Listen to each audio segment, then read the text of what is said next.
छत्रपती संभाजीनगर जिल्हा मध्यवर्ती बँकेची निवडणूक आता महायुतीतील सत्ता संघर्षाचं प्रतीक बनली आहे। एकीकडे भाजप आणि राष्ट्रवादी एकत्र मैदानात उतरली आहे, तर दुसरीकडे शिवसेनेनं बंडाचा पवित्रा घेतलाय। या घडामोडींमुळे राजकीय समीकरणं बदलताना दिसतायत। दरम्यान मंत्री अब्दुल सत्तार यांनी थेट भाजपवर निशाणा साधत विरोधक नाही, आमचाच मोठा भाऊ आम्हाला संपवतोय असा आरोप केलाय। दुसरीकडे भाजपनंही माघार घेण्यास नकार दिलाय। जिल्हा बँक सोडणार नाही, भाजप निवडणूक लढणारच अशी स्पष्ट भूमिका अतुल सावे यांनी घेतली आहे। त्यामुळे महायुतीतील संघर्ष आता लपून राहिलेला नाहीये।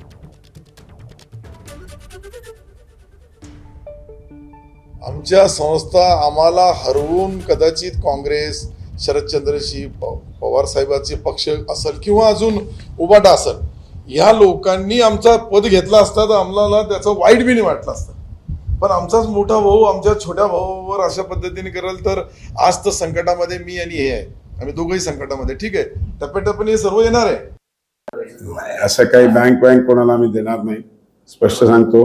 आम्ही लढू, त्यानंतर माननीय देवेंद्र फडणवीस साहेब, एकनाथ शिंदे साहेब आणि सुमित्राताई पवार हे तिघं मिळून जो निर्णय घेतील तो आम्ही ठरवू। एबीपी माझा, उघडा डोळे बघा नीट।